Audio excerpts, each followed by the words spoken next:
我们从小都学过所谓狼来了的故事，就是说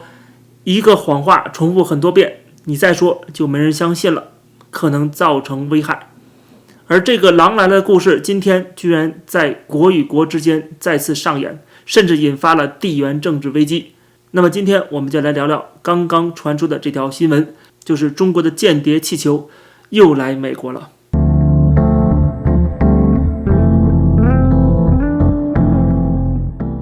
大家好，欢迎来到公子视频节目，我是公子沈。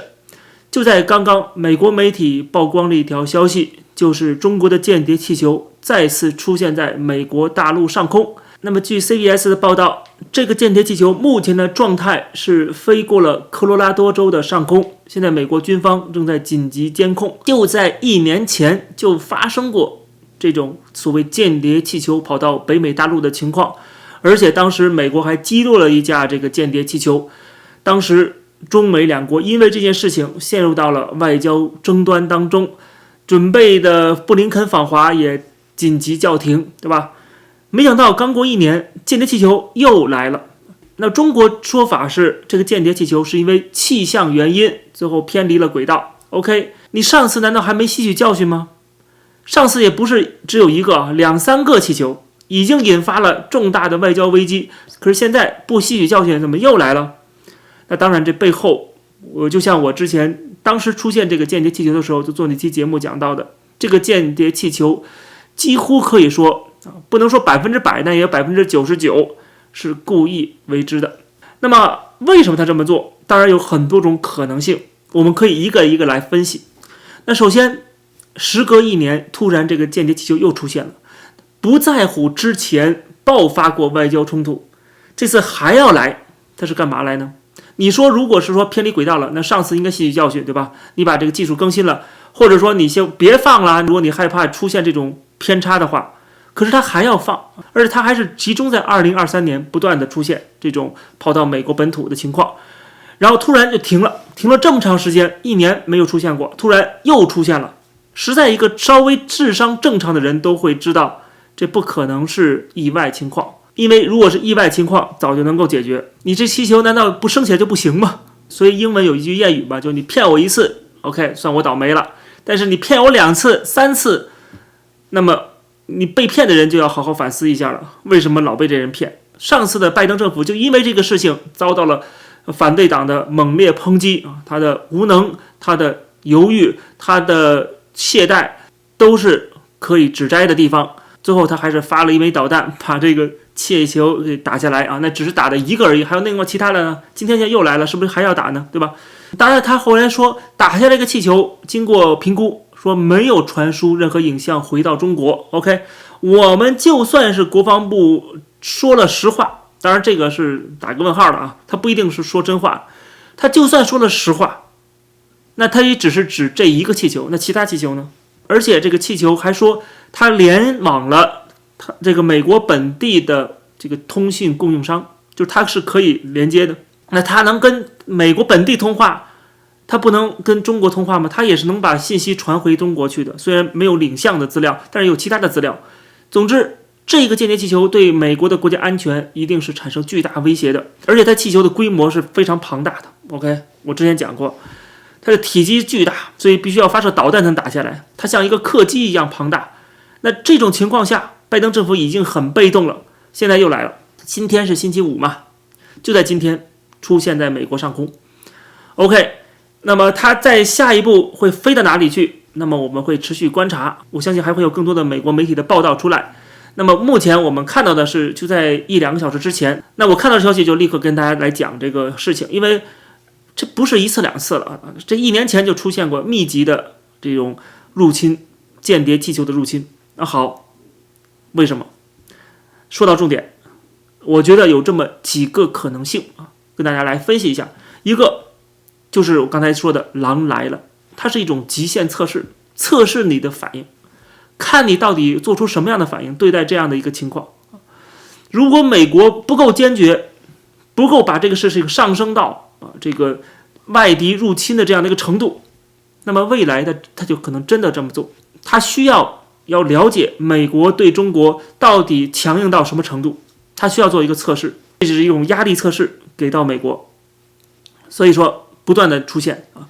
过去出现了之后，它还不停，它还要继续出现。它不是说这个设备本身能够获取多少美国的军事机密啊，这个东西当然是很有限的。你想知道美国哪有一个农场，哪有一个建筑，那看谷歌地图都可以看到，或者是间谍卫星、民用卫星，你这个气球能够拍到多少东西啊？这个是很有限的，就是它的军事价值，我不认为是最重要的，这是不是重点？重点是它要有一个压力测试啊，看美国的反应，这样的话它好评估未来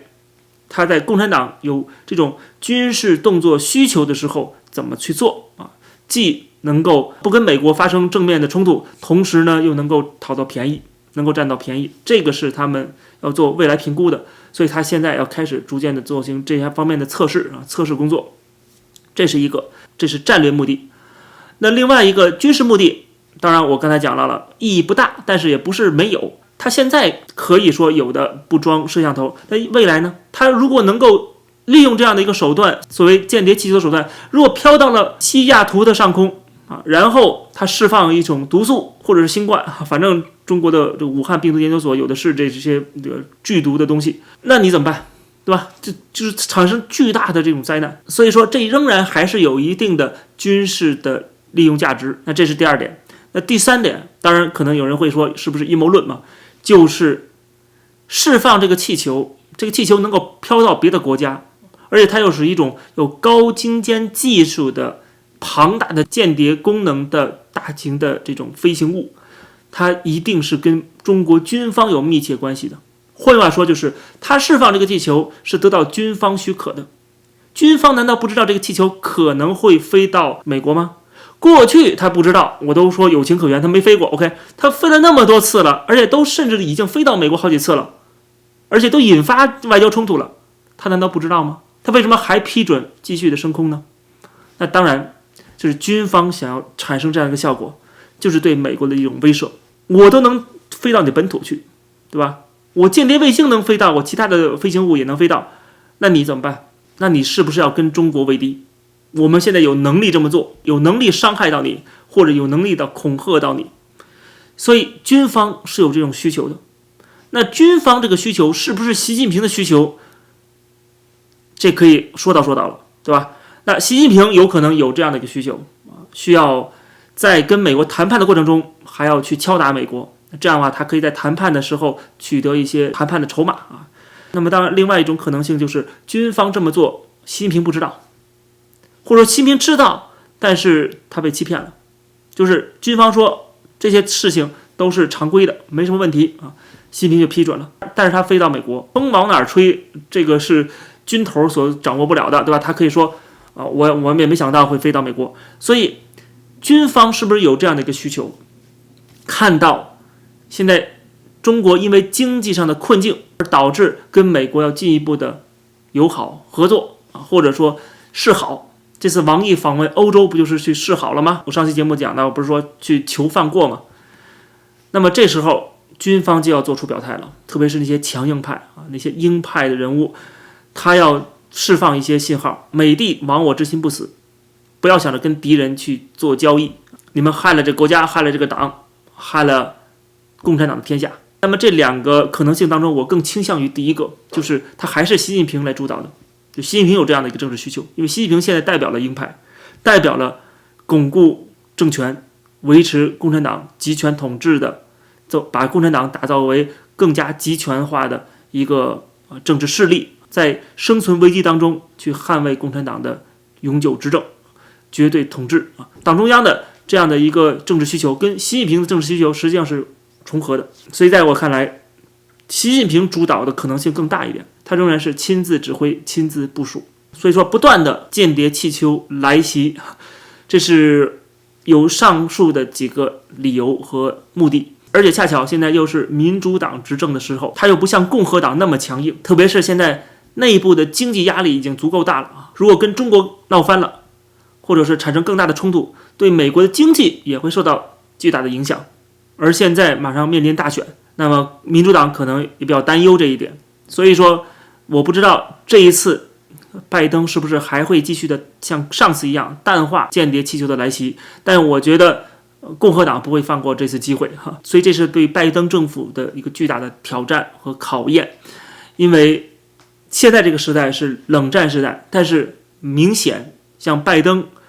他已经意识到了这个国际局势已经走向冷战，但是他又没有做足准备，没有做好这样的心理准备跟实际的准备，所以说他的动作就往往让大家摸不清头脑。一会儿说派军保卫台湾，一会儿说不支持台湾独立，一会儿说要对中国的芯片进行全面制裁，一会儿又说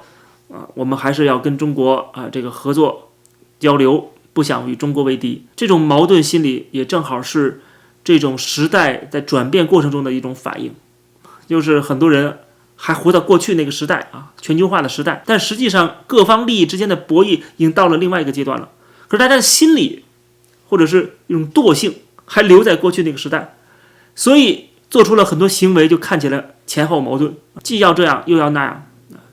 但是最后我想再过不了2-3年3-5年可能我觉得大多数人都能够反映出来，不能够再存有不切实际的幻想了。该强硬就要强硬，该做出抉择就要做出抉择。整个世界已经进入到了东西方阵营之间的终极对决，自由世界战胜专制势力，这个最后结果是毋庸置疑的。只不过在这场争斗的过程当中，如果我们过于软弱，过于绥靖，那么可能会造成更大的损失。如果能够尽早的认清形势，尽快脱钩、制裁、围堵、加码，那么也许最终造成的损害对这个全世界的损害反而能够降低到最小。第二次世界大战就是最好的一个历史教训，就是英美等国对邪恶轴心的认知不足，甚至对希特勒抱有幻想，最终一步步的把他的胃口喂得越来越大，酿成了巨大的人道灾难。但是不管最终造成了什么样的损害我相信自由世界最终还是会笑到最后的。那么我们接下来会继续的来观察美国拜登政府是如何应对一波又一波的这种间谍气球的来袭，如何跟中国进一步的陷入到修昔底德陷阱当中。而且现在要迎来年底的美国大选，全部都交织在一起，那就看美国什么时候下定决心取得两党共识，整合资源对抗中国。好，这期节目就跟大家聊到这儿，感谢大家收看，欢迎大家点击订阅这个频道，我们下期节目再见。